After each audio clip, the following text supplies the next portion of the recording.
आखिर वो कौन सा शर्मनाक काम होता है जिसकी वजह से लड़कियों को एयर होस्टेस बनने के लिए कहा जाता है। आज की ये वीडियो एयर होस्टेस की हकीकत को आपके सामने लाकर आपको हैरान कर देगी। दोस्तों, क्या आप जानते हैं कि जिस जॉब को दुनिया की सबसे खूबसूरत नौकरियों में शुमार किया जाता है, इसकी असल ज़िंदगी इतनी आसान और खूबसूरत नहीं होती जितनी हमें बाहर से दिखाई देती है। चमकती हुई यूनिफॉर्म, हर वक्त मुस्कुराहट और दुनिया घूमने का ख्वाब, ये सब तो नज़र आता है, लेकिन इस चमक के पीछे असल कहानी क्या है? एयर होस्टेस बनने के लिए लड़कियों को किन सख्त मराहिल से गुजरना पड़ता है? क्या वाकई कुछ जगहों पर ऐसी शराइत या काम भी होते हैं जो सबके सामने नहीं बताए जाते? और क्या ये सब सुनने के बाद भी कोई लड़की एयर होस्टेस बनने का ख्वाब देखेगी? लेकिन रुकिए, ये कहानी सिर्फ मुश्किलों या मनफी बातों तक महदूद नहीं है। इस पेशे में कई ऐसी खूबियां भी हैं जो इसे दुनिया की सबसे खास जॉब्स में से एक बनाती है।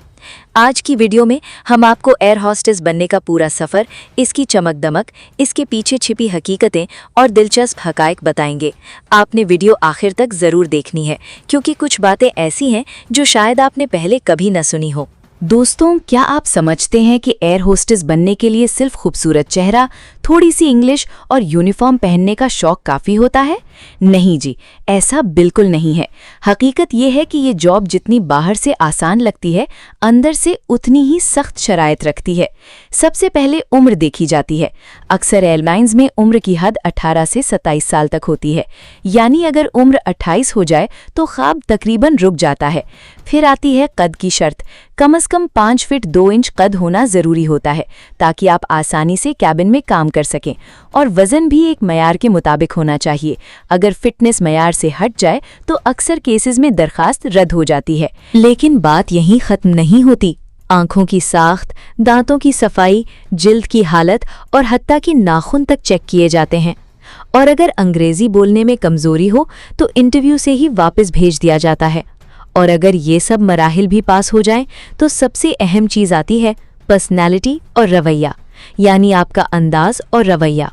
अगर आपके चेहरे पर हर वक्त मुस्कुराहट ना हो, आप जल्दी गुस्से में आ जाएं या बातचीत में नरमी ना हो, तो अक्सर एयरलाइंस कह देती हैं थैंक यू, नेक्स्ट। दोस्तों, एयर होस्टेस बनने की शराइत इतनी सख्त है कि लगता है जैसे किसी आम नौकरी के बजाय किसी परफेक्ट शख्सियत को मुंतखब किया जा रहा हो। लड़की इस फील्ड में आ सकती है, लेकिन हर किसी को ये मौका नहीं मिलता। दोस्तों, एयर होस्टेस अपनी फिटनेस और वज़न को बरकरार रखने के लिए बहुत से एहतियाती उसूल अपनाती हैं। वो अपनी खुराक को हमेशा कंट्रोल में रखती हैं। जैसे अगर भूख ज़्यादा हो तो पूरा खाने के बजाय आधा हिस्सा खाती हैं। इसके साथ साथ कुछ चीज़ें जैसे चाय, कॉफ़ी और चॉकलेट से भी परहेज़ किया जाता है ताकि जिस्म पर इजाफी असर ना पड़े। अगर किसी को किसी खाने से एलर्जी हो, जैसे अंडे वगैरह, तो वो उसका मुतबादिल इस्तेमाल करती हैं। एयर होस्टेस अक्सर अपनी डाइट का बाकायदा रिकॉर्ड रखती हैं, रोज़ाना डायरी में लिखती हैं और ज़रूरत के मुताबिक अपनी खुराक कम या ज़्यादा करती हैं ताकि जिस्म का तवाज़ुन बरकरार रहे। वो ज़्यादा पानी पीने की आदत रखती हैं और अक्सर भूख लगने पर हल्की फुल्की सलाद वगैरह खा लेती हैं ताकि सेहत और फिटनेस बरकरार रहे। उनका असल काम मुसाफिरों को खुशामदीद कहना, उन्हें उनकी सीट तक पहुंचाना और फ्लाइट के दौरान बेहतरीन सर्विस फराहम करना होता है। लेकिन क्या आपने कभी सोचा है कि अगर फ्लाइट में कोई मुसाफिर एयर होस्टेस को पसंद करने लगे तो वो क्या करती हैं? ये एक ऐसा दिलचस्प पहलू है जिसके बारे में एक साबिक एयर होस्टेस ने इंकिशाफ किया है। अगर किसी मुसाफिर का रवैया या शख्सियत किसी एयर होस्टेस को पसंद आ जाए तो वो बराह रास्त कुछ नहीं कहती, बल्कि पेशावराना अंदाज बरकरार रखती हैं। इसके लिए वो बाज़ औक़ात खुफिया इशारे और कोड्स इस्तेमाल करती हैं जिन्हें सिर्फ स्टाफ ही समझता है। मिसाल के तौर पर वो किसी आम बात जैसे खाने के बारे में गुफ्तगू के दौरान इशारों में अपनी राय दे देती हैं। अगर दूसरा स्टाफ इस इशारे को मस्बत अंदाज में ले तो इसे एक मस्बत दिलचस्पी समझा जाता है, और अगर रद्द अमल मनफी हो तो समझ लिया जाता है कि दिलचस्पी नहीं है। ये सब इसलिए किया जाता है ताकि प्रोफेशनल माहौल बरकरार रहे और किसी किस्म की गलत फहमी या शर्मिंदगी ना हो।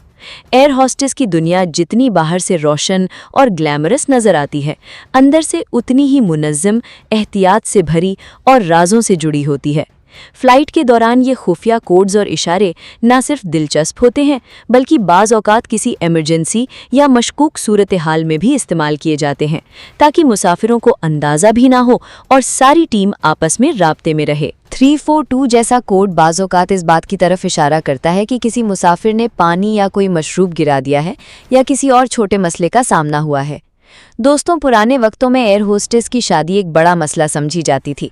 इस दौर में एयरलाइन की पॉलिसी ये थी कि शादीशुदा खवातीन को अपनी नौकरी छोड़नी पड़ती थी। यानी अगर कोई एयर होस्टेस शादी करना चाहती तो उसे या तो अपने करियर से समझौता करना पड़ता था या फिर एयरलाइन खुद उसे जॉब से फारिग कर देती थी। वक्त के साथ साथ ये पॉलिसी तब्दील हुई और आज दुनिया भर में एयर होस्टेस को शादी की इजाज़त दी जाती है। अब वो शादी के बाद भी अपनी ड्यूटी जारी रख सकती हैं और एयरलाइंस उनकी ज़ाती ज़िंदगी में ज़्यादा मुदाखलत नहीं करती, बल्कि शादी के मौके पर इन्हें छुट्टियां भी दी जाती हैं ताकि वो अपनी ज़ाती और पेशावराना ज़िंदगी में तवाज़ुन रख सकें। अगर एयर होस्टेस के यहाँ बच्चे की पैदाइश हो तो इन्हें लंबी छुट्टियां दी जाती हैं। बाज़ औक़ात तकरीबन 6 माह तक रुख्सत मिलती है ताकि वो अपनी सेहत और बच्चे की देखभाल कर सकें। एयर होस्टेस को बाज़ हंगामी हालात के लिए भी खुसूसी तरबियत दी जाती है ताकि वो फ़्लाइट के दौरान किसी भी सूरत हाल से निमट सकें। उनकी एक अहम जिम्मेदारी ये भी होती है कि वो फ़्लाइट में मौजूद मुसाफिरों की सही तादाद से बाखबर रहें। आपने अक्सर देखा होगा कि वो हाथ पीछे रखकर मुसाफिरों की गिनती करती हैं। इसका मकसद ये होता है कि इमरजेंसी की सूरत में दुरुस्त मालूमात मौजूद हों। अब आखिर में एक दिलचस्प बात, बहुत से लोग एयर होस्टेस की तनख्वाह के बारे में जानना चाहते हैं। पाकिस्तान में अंदाजे के मुताबिक एक एयर होस्टेस की माहाना आमदन तकरीबन 5,50,000 रुपए तक हो सकती है। अगरचे मुख्तलिफ एयरलाइंस में ये इससे ज़्यादा भी हो सकती है। याद रहे कि इस फील्ड में सबसे ज़्यादा तनख्वाहें एयर ट्रैफिक कंट्रोलर्स की होती है, जबकि दुनिया भर में डॉक्टर्स, पेट्रोलियम इंजीनियर्स और पायलट्स भी आला आमदन वाले प्रोफेशंस में शुमार होते हैं। मिसाल के तौर पर कुछ पायलट्स पाकिस्तान में 9 से 10 लाख रुपए माहाना तक कमा लेते हैं, जबकि बड़ी बैनुल-अक़वामी एयरलाइंस में तजर्बाकार पायलट की सालाना आमदन करोड़ों रुपए तक पहुंच सकती है। तो दोस्तों, ये थी आज की वीडियो। अगर आपको ये मालूमात पसंद आई हों तो अपनी राय कमेंट में ज़रूर दें और अगर कोई सवाल या मशवरा हो तो वो भी ज़रूर लिखें। इंशाअल्लाह अगली वीडियो में एक नए मौजू के साथ फिर मिलेंगे। अपना ख्याल रखें।